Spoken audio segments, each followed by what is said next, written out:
Alrighty, so we're doing a film day for Portfolio. We're going to the State Library today in the boardroom, and this is a kind of a full video of what Portfolio is, what we are trying to achieve, and we just want to give you an insight on what we're going to be doing. One of the toughest things about studying business, the money just goes so much quicker than what it does coming in. I got a business loan to start this, and I'm literally, it's so stressful. I don't know how long this will last for, but if you do not have, rich parents or anything, or if you're just starting from scratch, it is just so tough. And I guess what I'm looking forward to is working hard and seeing this company and this product become successful from pretty much nothing. And this would probably be a cool video for people out there if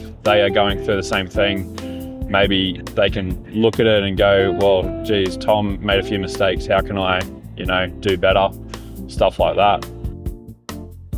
So we got here half an hour early to be, organized, and the library doesn't open till 10. So now we're kind of just waiting around, and then we'll start the, filming process. We might do some street interviews. There's some really good people around here that we might ask some questions to. Who knows? But you're about to find out. What if we did one here, Willie? Maybe for what is Portfolio? My name's Thomas Schultz, and I am the founder of Portfolio. Portfolio is a fintech app based in Brisbane, and it pretty much tracks all of your wealth from cash holdings, your crypto investments, stocks, precious metals, property value, car value, all in one. Gives you an overall figure of what your gross wealth is, your net wealth, and also tracks your liabilities.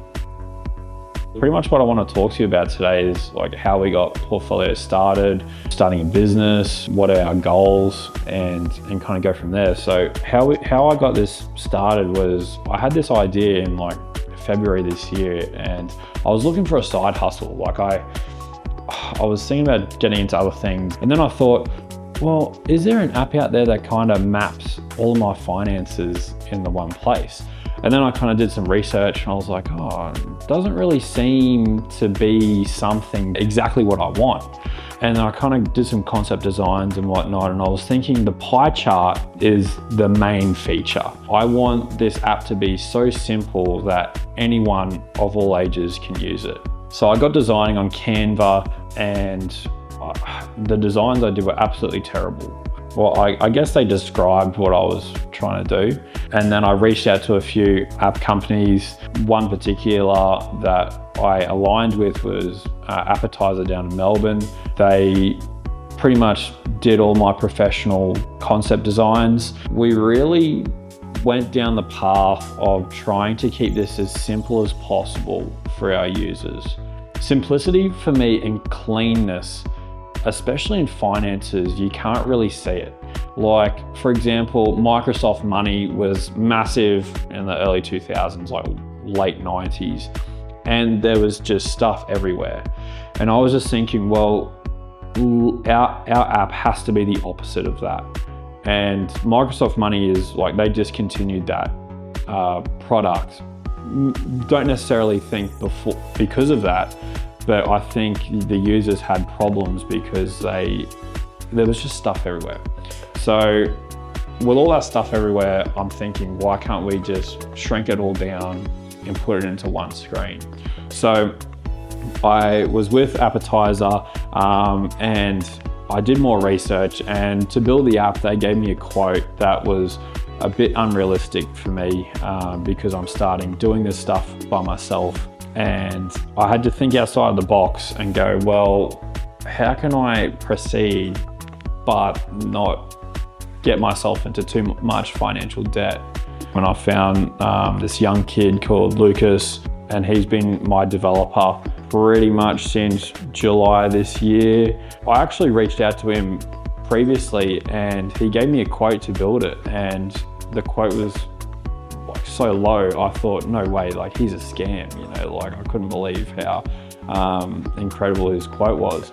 and then I reached back out to him, and then that kind of started the partnership. So what we did is I gave the concept designs that I had professionally done to Lucas, and we've just been working together ever since. So Lucas has really been taking control of the development side of things, and I have been pretty much everything else, from admin lady to starting the company, financials, legal consultant, marketing, everything that is to do with a small business and getting up and running.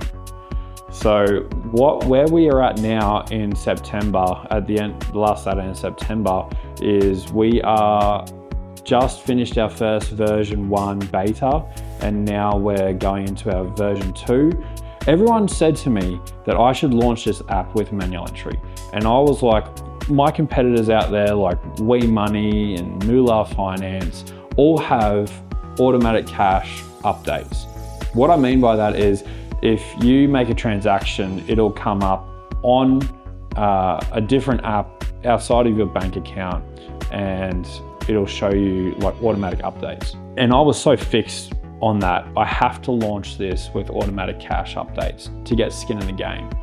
And so that's what we're doing. We just signed a contract with an open banking API company. We're going to release the app with automatic banking updates. So you'll be able to see your cash through each bank account that you have in real time. What we're trying to do with our crypto and stocks is, right now there are APIs for crypto and stocks, but we're trying to think outside the box and how we can use artificial intelligence to get you those real-time updates. So what we're thinking about doing now is we are looking at mirroring the amount of crypto or stocks that you have. For example, in Portfolio, what we're wanting to do is ask you, the user, how much crypto do you have? When did you buy it, and what price? So what it'll do is, when you set those parameters, it'll go back and then it'll give you an update on what it is worth now.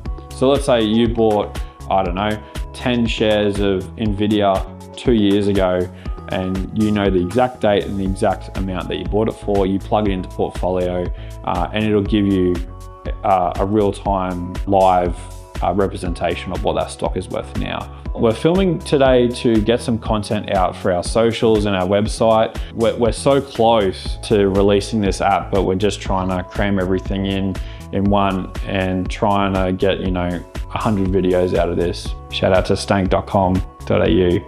We're trying to hit the market with a big bang. We are trying to connect with as many users, subscribers as possible. We just want to give people the opportunity to make the best financial decision they possibly can, without going to the extent of spending 200 plus on a financial advisor or an accountant. We're an app, a financial tool. We don't give advice. We try to give suggestions, and we just want to give people just a good crack of affording a house, affording a new home, buying a new laptop, buying an engagement ring, all that type of stuff. One other thing that I'd want this app to really talk about is super. What I'm so sick of hearing people say to me is, super, just set it and forget it. To me, set and forget is just the most stupid thing that you can do. If you're young, what you should be doing is putting your super in a high growth, high risk category, because you got nothing to lose. You don't have $1 million in super. You might have 40 grand. You can make 40 grand up, over the next 30 years. It doesn't really matter. And that's why Portfolio will come in to give all these users, a better understanding of their financial position. Everything's in the one app. And if they are in high school, they come out of high school, they can use Portfolio Assist and go, can I buy this? Can I afford this? Is this a good decision? This is not financial advice, but being well informed can help you make better financial decisions. And this is where Portfolio can help you. Excuse me, mate. Hey, sorry. My name's Tom. I just wanted to ask you if I could ask you a few questions for social media? No, thank you. No? I'm busy. Oh, you're busy? Oh, that's okay. All right, that's fine, mate. Awesome. We just got rejected. How many times are we going to get rejected today? I think a few. Can I ask you a few questions for social media? I'm from Portfolio. I'm building a finance app. We're just asking some random. Sorry, brother, I'm very busy. Not much inside. Can I ask you 2 questions for social media? No? That's okay. So we're doing some man on the street stuff, and this is so much harder than what it looks. Everyone's giving me terrible, weird looks. They're going, who is this guy? Why is he holding up a mic and why is he getting filmed? We've tried to ask 2 or 3 people and they have politely declined. Our South Bank here, it is peak school holiday season. Maybe we hop on that train and ask for some people. I don't know. I think we could be over and out, mate. So we're wrapping up today's shoot. We've come to the conclusion that, yeah, the man on the street stuff is just way too hard. My heart rate is pumping, low on confidence, might need a drink or something when I get home. But if you see this and if you're interested in, managing all your finances in one app, check out Portfolio. Our website will be up soon, our socials. We got an Instagram page running. The app will hopefully be launching in summer this year. I'm so excited. I'm so proud of what we achieved. This is hopefully the start, watch this space. Looking forward to it. Oh man, this is just, oh man. I thought it was so easy, but it's so hard.